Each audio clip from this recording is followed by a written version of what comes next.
Olá, bom dia. Está começando o Eldorado Expresso, trazendo para você os principais destaques das plataformas do Estadão nesta terça-feira. Oi, Carol, bom dia. Bom dia, Raíssa, bom dia a todos. Iniciamos hoje falando sobre ainda a reforma administrativa.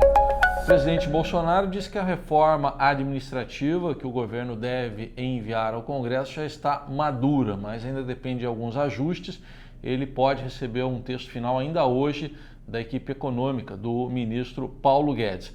Basicamente, o presidente reitera que a reforma administrativa só vai valer para os futuros servidores, aqueles que ainda serão contratados, não para os atuais. Entre os pontos principais devem estar a redução do número de cargos e também do número de servidores, a permissão para a contratação de trabalhadores temporários, ainda tem a questão do fim da estabilidade, sendo mantido apenas para carreiras de Estado, como policiais federais, forças armadas e também para a Receita Federal. Enfim, são algumas das mudanças que estão em estudo e pode haver novidades ainda hoje.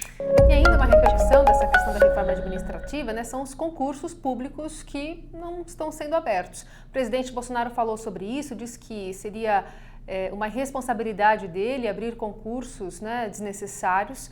Mas a gente lembra que tem uma fila do INSS, por exemplo, de aposentados, mais de 1 milhão de pessoas que estão esperando na fila para dar entrada no pedido do INSS de aposentadoria e uma força-tarefa que vem crescendo. No começo se falava, por exemplo, em chamar até 7 mil militares da reserva para aumentar esse efetivo no atendimento a essas pessoas. Agora já se fala em 8 mil, fora os 1.500 servidores aposentados do INSS que também ajudariam nessa questão. Ainda uma outra questão que envolve funcionalismo, mas aí professores de universidades e também de institutos federais. O Ministério da Educação enviou aí uma orientação às universidades federais para que não paguem aumento de salário por progressão de carreira, hora extra e mesmo adicional noturno aos professores por causa de cortes que ocorreram no orçamento. Não foi aprovado lá no Congresso o orçamento que o Ministério queria inicialmente. Então houve essa orientação às universidades e reitores já estão prevendo que caso não possam cumprir esses compromissos, haverá uma enxurrada de ações judiciais contra essa decisão. Todos os detalhes estão lá no portal do Estadão. O presidente Bolsonaro voltou a falar hoje sobre o caso da morte do ex-PM Adriano da Nóbrega. Saindo do Palácio da Alvorada, ele defendeu uma perícia independente do caso envolvendo o corpo do ex-PM. E fora isso, ainda sugeriu saber de alguma decisão que pode sair ainda hoje em relação ao Ministério Público da Bahia, no pedido dessa perícia independente. Só que a gente tem uma decisão também da Justiça do Rio que agora liberou a conservação. Diz que o IML do Rio de Janeiro não precisa mais conservar o corpo de Adriano, liberando, por exemplo, para fazer um enterro ou uma cremação.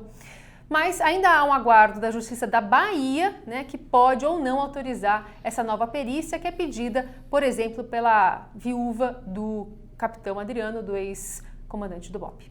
No esporte, destaque também para a epidemia de coronavírus, que está afetando o futebol chinês. Dos 16 times da primeira divisão da China, 13 estão treinando no exterior e 3 dispensaram os seus atletas. O campeonato chinês começaria agora, nessa semana, no dia 21 de fevereiro, e por enquanto está suspenso. Tem o caso, por exemplo, do Renato Augusto, jogador brasileiro que está treinando com o time dele lá na Tailândia. Ele é ouvido também nessa reportagem do Estadão. Hoje também o esporte aqui do Estadão destaca a volta do Neymar à Champions League. Passou por um período de contusões, também de uma suspensão. E hoje, jogo de ida das oitavas de final, o Neymar o time dele enfrenta o Borussia Dortmund lá na Alemanha. Às 5 da tarde. 5 da tarde. E o homem mais rico do mundo, Jeff Bezos, que é o presidente da Amazon, fez uma doação para um fundo para ajudar o combate ao aquecimento global, ajudar as ONGs e instituições que têm esse intuito. O valor, 10 bilhões de dólares, equivalente a 45 milhões de reais, aliás, bilhões de reais aproximadamente. Isso parece muito dinheiro para nós, mas não chega a 10% de toda a fortuna do Jeff Bezos. Aliás, nesse comunicado ele disse ainda que a Terra é a única coisa que todos nós temos em comum, então vamos protegê-la juntos. Não consigo nem imaginar o número de zeros. Melhor não. Melhor não. Terminando aqui mais uma edição do Eldorado Expresso com as principais notícias do dia que você acompanha, essas e outras, nas plataformas do Estadão. Uma ótima terça para você. Até amanhã.